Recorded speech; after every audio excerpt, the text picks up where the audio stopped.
York City. No place in the goddamn world like it. Thank you all for being here. My name is Jon Anik, one of the voices of the UFC, and we are absolutely thrilled to be with all of you people. You just make it feel so festive all week, every time we come here. I fucking love you too. Thank you. So, one more sneak before UFC 322. As you know, we got the ceremonial weigh-in coming up later today, but we have some very special guests for you, and we're doing it right here in New York. So let us bring out our first of 4 guest fighters. This man is the former BMF champion, one of the realest, baddest, most beloved fighters of all time, king of the 305, Jorge Gamebred Masvidal.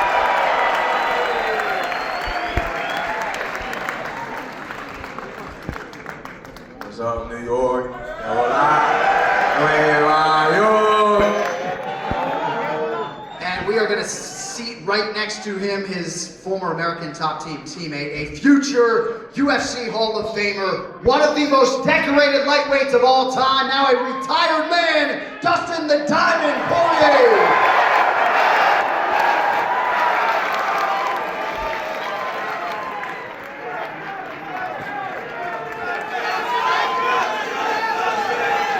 And we are going to keep the American top team train rolling as we welcome an already minted UFC Hall of Famer.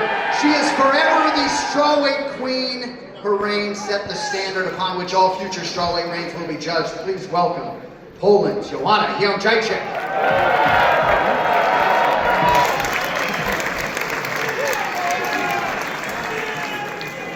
And last but never least, he is arguably the greatest welterweight of all time and still in the title mix 6 years after first becoming the champion. The future UFC Hall of Famer, the Nigerian Nightmare, Kamaru Usman.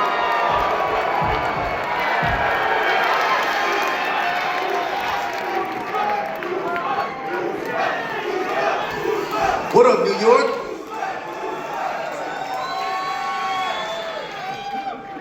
All right, so you guys know the drill. We're going to start with Oscar Willis in the media here, but we do have microphones set up as well if you want to engage. Oscar, the floor is yours, sir. I'd like to start off with Jorge Masvidal. Jorge, welcome back to the UFC here. You've been training for the White House card. Have you spoken to the UFC about potentially getting on that card and returning to fighting? Where you at, man? Where you at? Right in front of you. Lovely jacket. Hey, there we go. My boy. I have been talking to the UFC. They're a little mad at me for some other shit. But, talk to somebody else, though. I can't say that name, but talk to somebody else that, you know, he goes a lot to the White House, so let's see what happens. What are the UFC mad at you for? I can't talk about it. Would the perfect fight for you to be on that card, would that be against Leon Edwards? Be anybody. I don't know. Wherever they put me up at, Jackie Chan, Bruce Lee, don't matter, King Kong. Whoever's on the roster wants to throw down. This is a once in a lifetime opportunity. I've done everything there is in this sport, from cornering people, fighting, everything you can do. I've never fought at the White House, so this is something I want to do. Nobody has. And Kamaru, you've made it clear that you want to fight the winner of this welterweight title fight on Saturday. Have you had any conversations with the UFC about making that happen? No conversation at all. I just let things fall the way they should. I'd hate to put you on the spot here, but if Jorge comes back and does fight Leon, you fought both of those guys, how does that fight go?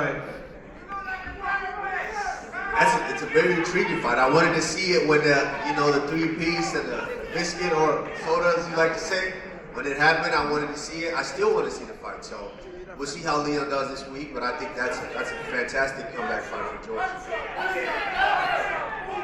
For Dustin.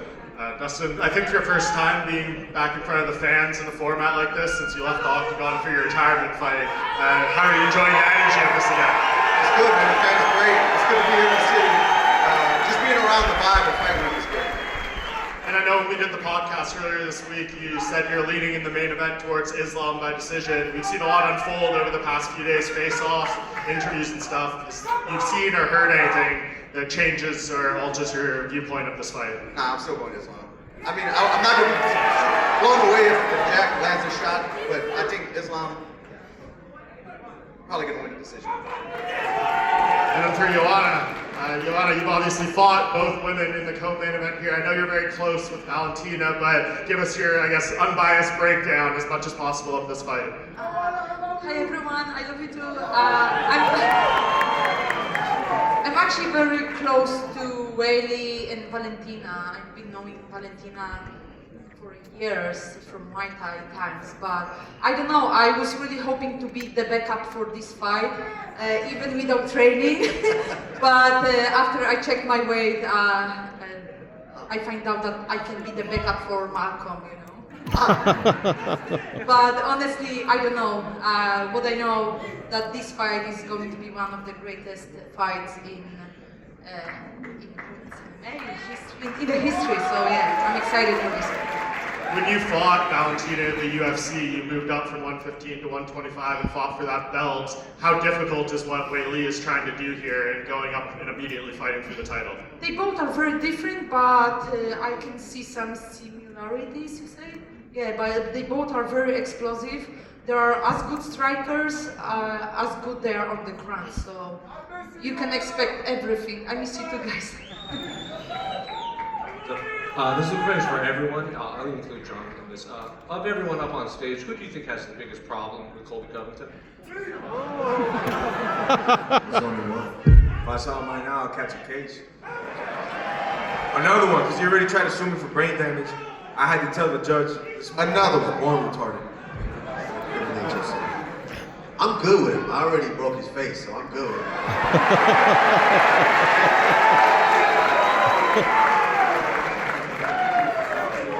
Well, my solution for my Covington problem was there in C5, so I was always going to be good. So thank you.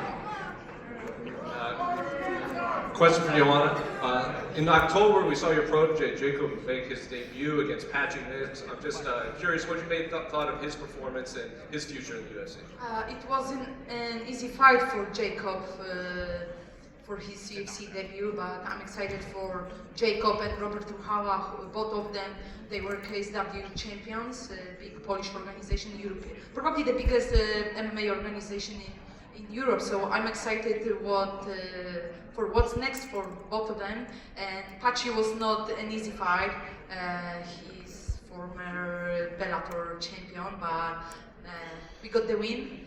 We moving forward. I'm excited for the next step. And finally, question for Kamaru. Since the three kings had their belts, we've seen this rise in interest in MMA back in Africa. We kind of have this new generation kind of spearheaded by Atiba, who's doing this thing. So I guess, how is MMA viewed in Africa since then? Phenomenal, especially when I get an opportunity to start a promotion down there as well. And right now, AKO, I don't know if you guys have seen it, we're trying to definitely expand that all through the continent of Africa and try to bring in as many talented fighters as we can. Because you see some of these Africans, once they come in here, they're a force to be reckoned with. So Atiba right now is that next coming of wave of guys coming in. And so he's looking spectacular, and hopefully we get more guys like that. Question over here for Dustin.